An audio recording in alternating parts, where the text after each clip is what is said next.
The Women's Land Army was reformed in June 1939 in anticipation of a Second World War. Women were to replace the men in the farms and fields who would soon be on active service. The women were trained, provided with a uniform, and billeted in the countryside.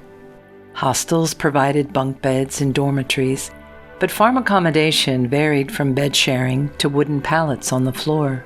A combination of low wages combined with rationing meant that women's undergarments were often homemade.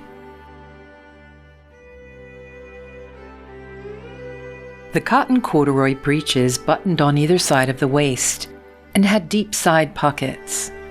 The breeches had a roomy seat to give the women complete freedom of movement. The breeches were cotton corduroy, which the girls called whistling cord, as it made a whistling noise when they walked. The uniform included two different types of fawn cotton shirt, one long-sleeved and the other a short-sleeved Airtex version. However, the women often included elements of their own clothes, such as blouses and sometimes knitwear too. A green tie with yellow stripes bearing the letters WLA would be worn with the fawn cotton shirt. They wore a long-sleeved bottle green woolen pullover tucked into the breeches.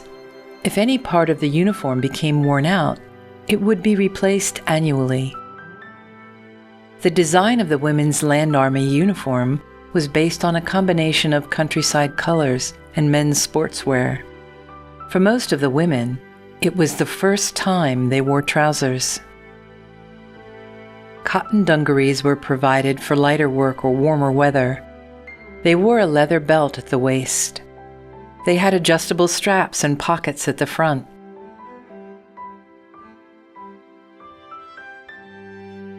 The breeches had belt loops for a leather belt. They were also supplied with stout leather shoes, gumboots, an overall, mackintosh and sou'wester, a warm winter coat, a felt hat, and armbands. They were supplied with 3 pairs of thick fawn wool stockings, which could be replaced 6 monthly if necessary. These were hand or machine knitted and were pulled up over the breeches, which laced to fit over the calves. Land girls also had a reputation for jazzing up their uniforms with colorful headscarves, hair ribbons, and other non-uniform elements. They usually lived in small communities, so could help one another with hairstyles and headscarves.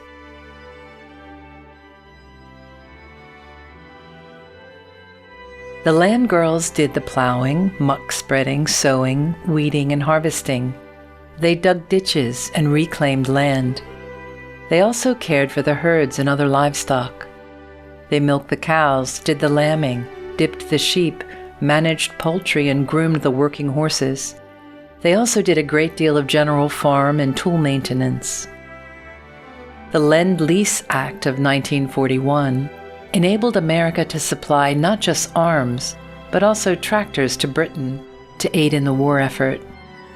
The bright yellow Minneapolis mow line must have been a striking sight in the fields of Britain, and the women became very accomplished in driving and maintaining them. However, the women that worked with machinery found that their uniform became imbued with oil and paraffin. One tractor driver recalled that her boyfriend would never light up a cigarette near her, as the smell of paraffin coming off her uniform made him nervous. Providing uniform for the ever-growing army of land girls presented a challenge. Many land girls reported that their uniform was incomplete, or that they had difficulty getting replacements. Farmers' daughters were not allowed to join the Women's Land Army, as they were already in place, needed no training or uniform, and were expected to carry on as before. At its peak, there were more than 80,000 land girls at work in the fields. The girls worked in all weathers, all conditions, and sometimes even under enemy fire. Daily they were either sweating or shaking with cold, bone-tired, blistered, and filthy. But they had brought millions of new acres under the plow, and they raised food production to a sustainable level.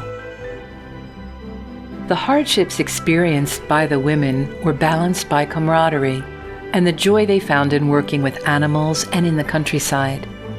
The work had been backbreaking, but rewarding, and lifelong friendships were forged. Almost all the women who served in the Women's Land Army said it was the best time of their lives.